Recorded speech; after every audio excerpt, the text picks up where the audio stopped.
ကဲအားလုံးပဲမင်္ဂလာပါFootball Day 88 Channel ကနေပြီးတော့ညီတို့အားလုံးကိုပြန်လည်ကြိုဆိုလိုက်ပါတယ်ဒီနေ့မှာတော့ကျွန်တော်ကစပိန်လာလီဂါရဲ့လုံးဝကြည့်ကောင်းမဲ့ပွဲစဉ်အပေါင်းဝင်အီတလီဖလာရှုံးထက်ပွဲစဉ်ပရီးမီးယားလိပွဲစဉ်တို့ကိုကျွန်တော်ရဲ့ brother တွေအတွက်ကျွန်တော်ကနေပြီးတော့ရွေးချက်သုံးသက်ပေးသွားမှာပဲဖြစ်ပါတယ်ဗျဟုတ်ကဲ့ပါပထမဆုံးပွဲစဉ်လေးရတော့ကျွန်တော်တို့စပိန်လာလီဂါမှာတကယ်ကိုကြည့်ကောင်းမဲ့ပွဲလေးတစ်ပွဲဖြစ်တယ်ဘာစီလိုနာနဲ့အက်တလက်တီကိုမက်ဒရစ်အသင်းလေးရဲ့ပွဲစဉ်လေးပဲဖြစ်ပါတယ်ဟုတ်ကဲ့ပေါက်ကြီးလေးကတော့ဘာစီလိုနာတို့အနေနဲ့အိမ်ကွင်းမှာတလုံး80နိုင်ပေးထားတာကိုကျွန်တော်တွေ့ရတယ်ဂိုးပေါင်းလေးအနေနဲ့ကတော့3လုံး60ရှုံပေးထားတာကိုကျွန်တော်တွေ့ရတယ်ဗျ head to head အရာဘာစီလိုနာမှာ80ကိုမက်ဒရစ်ကို25ပွဲနိုင်6ပွဲရှုံ12ပွဲတည်ကြထားတာကိုကျွန်တော်တွေ့ရတယ်ဘာစီလိုနာကနောက်ဆုံး5ပွဲမှာ3ပွဲနိုင်1ပွဲရှုံ1ပွဲတည်ရလက်ထွက်ထားပြီးတော့အက်တလက်တီကိုမက်ဒရစ်တို့ကတော့နောက်ဆုံး5ပွဲမှာ9ပွဲစတိုက်အနိုင်ရရှိပြီးတော့တင်းဖောင်ကတကယ်ကိုကောင်းနေတဲ့အနေအထားမှာရှိနေတယ်ဘာစီလိုနာတို့အနေနဲ့လက်ရှိလာလီဂါဇယားထိပ်မှာ34မှတ်နဲ့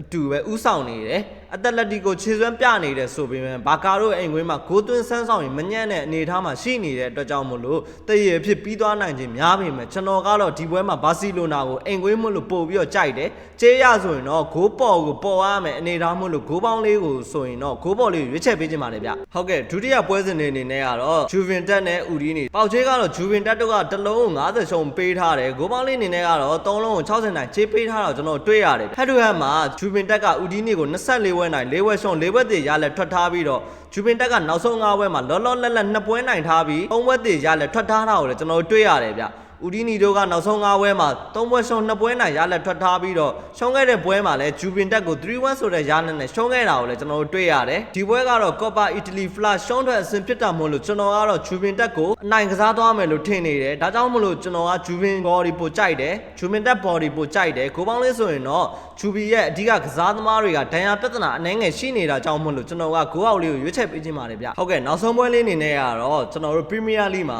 ကစားသွားမယ်ဖူဟန်နဲ့မန်စီးတီးပွဲစဉ်လေးပဲဖြစ်ပါတယ်ပေါက်ကြီးလေးကတော့မန်စီးတီးတို့ကနေပြီးတော့တစ်လုံးကို30နိုင်ပေးထားတာကျွန်တော်တွေ့ရတယ်ဂိုးပေါင်းလေးအနေနဲ့ကတော့3လုံးကို40နိုင်ချေးပေးထားတယ်ဗျအဲ့ဒီဟက်မှာမန်စီးတီးကဖူဟန်ကို16ချိန်နိုင်2ပွဲသေးကြာထားတာကိုကျွန်တော်တွေ့ရတယ်ဖူဟန်သင်းနေနဲ့နောက်ဆုံး5ပွဲမှာလောလောလတ်လတ်2ပွဲဆက်အနိုင်ရရှိထားပြီးတော့3ပွဲနိုင်1ပွဲသေးရလက်နဲ့အခြေအနေကောင်းနေတယ်မန်စီးတီးကတော့နောက်ဆုံး5ပွဲမှာ3ပွဲနိုင်2ပွဲရှုံရလက်ထွက်ထားတာကိုကျွန်တော်တွေ့ရတယ်ဗျမန်စီးတီးတို့အနေနဲ့ဒီယာဒီဇယားရဲ့ထိပ်ကအာဆင်နယ်ကို9မှတ်အကွာဒုတိယနေရာမှာရှိနေပြီးတော့အဆင့်3နေရာကချက်စီးကို1မှတ်အကွာနဲ့ဖြတ်ထားတာကိုလည်းကျွန်တော်တွေ့ရတယ်ဗျဒါကြောင့်မလို့မန်စီးတီးကအာဆင်နယ်ကိုဆက်လက်ဖိအားပေးသွားဖို့ရှိနေလို့ဒီပွဲကိုအနံကန်သွားနိုင်မယ်လို့ကျွန်တော်ကတော့ထင်နေတယ်ကျွန်တော်ကတော့မန်စီးတီးကိုဘော်ဒီပိုကြိုက်တယ်ဂိုးပေါင်းလေးဆိုရင်တော့ဂိုးဘော်လေးကိုရွေးချက်ပေးခြင်းပါတယ်ဗျအဆုံးထိချီသွားပေးတဲ့အတွက်ကျွန်တော်ရဲ့ညီကိုတွေတယောက်ချင်းစီတိုင်းကိုကျေးဇူးတင်ပါတယ်တပွဲကောင်းလေးမောင်တက်လေးလည်းတင်ဆက်ပေးသွားမှာမလို့ကျွန်တော်ရဲ့ Telegram Channel လေးကိုလည်း join ထားပေးကြပါအောင်ဗျ